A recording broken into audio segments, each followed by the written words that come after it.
моей семье, кроме меня, никто не любит тыкву. Но этот хлеб мне приходится прятать, чтобы он остыл. Иначе он съедается сразу.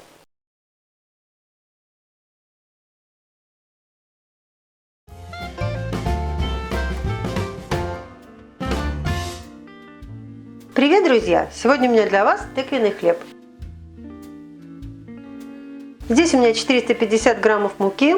Желательно брать сильную, с содержанием 11 граммов белка или выше. Я, чтобы усилить, добавила треть муки первого сорта. Добавляю сюда 4 грамма сухих, быстрорастворимых дрожжей. Это 12 граммов свежих прессованных. С дрожжами такая история. Тесто будет стоять ночь в холодильнике. Если вы предполагаете, что оно проведет там в районе 10 часов, добавьте 5 граммов сухих дрожжей или, соответственно, 15 граммов свежих. Если думаете, что будет стоять около 15 часов, как собираюсь сделать я, тогда 4 граммов достаточно.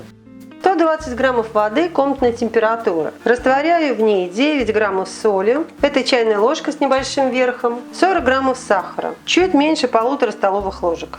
200 граммов тыквенного пюре комнатной температуры. Тыквенное пюре можно сделать любым способом, и ему я посвятила отдельный ролик, ссылку оставлю в описании. Добавляю к тыкве воду, в которой я растворила соль и сахар, и перемешаю. Если ваше тыквенное пюре жидкое, можно изменить соотношение и взять, например, 100 мл воды и 220 граммов тыквенного пюре. И теперь я делаю в муке углубление и выливаю смесь сюда. Перемешаю продукты с помощью вилки. И можно, конечно, замешивать сразу, но всегда полезно оставить продукты постоять 15-20 минут, чтобы жидкость разошлась, и вам потом будет легче вымешивать. Теперь нужно все продукты соединить. И когда вся мука собралась, в последнюю очередь добавьте 3 столовые ложки оливкового масла. Ну или такого, какое есть в наличии. 30 граммов. И его нужно вмесить в тесто. И когда масла в миске не осталось, я перейду на стол. Подсыпать муку не буду. Если будет очень прилипать, лучше воспользоваться скребком. Тесто нужно вымесить хорошо. И в общей сложности руками на это уйдет минут 15. Я с этим тестом выработала новый вид вымешивания. Назвала его сворачивание. Сворачиваю сначала в одну сторону, потом кладу поперек и сворачиваю в другую. Ну вот и гладкое, приятное. К рукам не липнет, к столу не липнет. Цвет красивый. Чудо, а не тесто. Округляю. Беру миску, выливаю оставшееся масло. Смажу верхушку и переверну, чтобы все тесто было смазано и не заветривалось. Решила я его переложить, чтобы вам были лучше видны происходящие с ним процессы. Накрываю пленкой, делаю 2 прокола и оставляю на час при температуре примерно 28 градусов. Такую температуру обеспечивает обычная электрическая лампочка в духовке. Через час достаю тесто. Вы не смотрите, что оно у меня так подошло. У меня в духовке было тепло. Так что если оно подойдет меньше, не расстраивайтесь. Достаю его на стол и руками растягиваю в прямоугольник.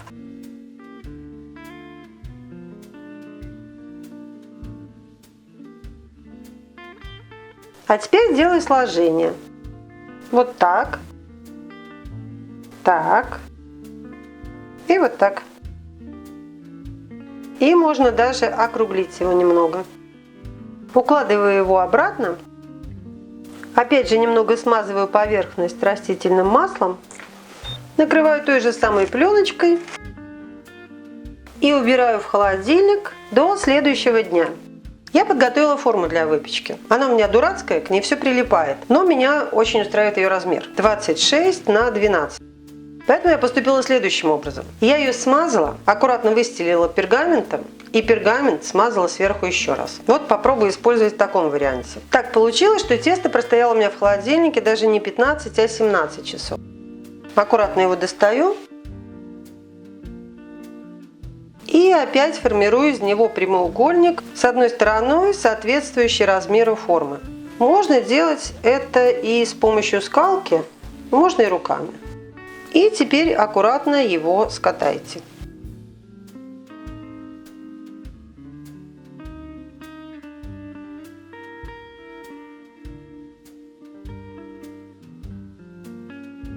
Закройте края и уберите их вниз. В общем, сформируйте такую красивую заготовку. И осталось аккуратно переложить в форму. Прикрою все тем же пергаментом и оставлю для согревания и расстойки на 1,5–2 часа. Что очень важно, за полчаса до выпечки нужно включить духовку. Она должна именно хорошо прогреться. Прошел час 20, форма стояла у меня в духовке с включенной лампочкой. Пришлось мне сейчас ее достать, потому что нужно включить духовку и разогреть ее до 200 градусов. А форму оставлю еще на столе на полчаса. Духовка нагрелась, и это хорошо, а то тут у меня уже тесто куда-то собралось.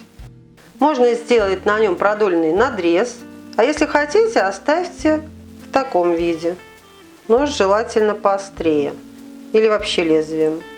Отправляю форму в духовку. Когда дверцу закрою, температуру снижаю до 180 градусов и выпекаю примерно 40–45 минут. Если вдруг верх начинает гореть, прикройте его пергаментом. 40 минут прошло, хлеб я достала. Минут на 10 прикрывала сверху пергаментом. Разрез, кстати, можно делать немного меньше. Это у меня нож был туповат. Хорошо, что муж не слышит. Ты не можешь сказать? Муж услышал и сурово на меня выглядывает. Говорит, что сказать не можешь. Так, посмотрю, как из моей конструкции он достанется. О чудо! Достался отлично. Просто красавец. Теперь хлебу перед разрезанием нужно дать полностью остыть. Как бы ни был велик соблазн попробовать его в горячем виде, удержитесь. Пусть он остынет и лишняя влага испарится, так как в тесте есть тыквенное пюре и мякиш немного влажноватый. Если вы начнете резать его в горячем виде, он будет слипаться и вкус это совершенно не тот. Хлеб полностью остыл, можно его разрезать.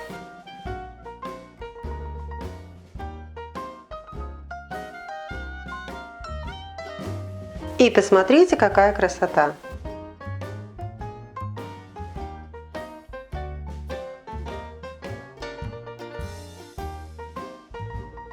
Мягкий, упругий, пористый. Пеку этот хлеб уже вторую неделю, не могу остановиться. Наделала даже тыквенного пюре тонну специально для него.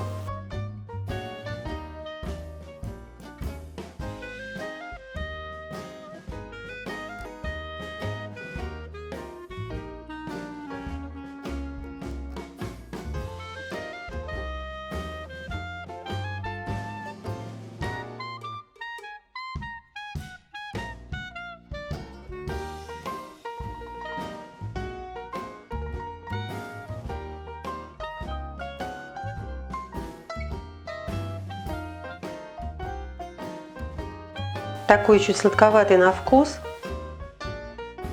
очень вкусный. Хорошо пропеченный, в то же время сухой. Вот такой вот тыквенный хлеб.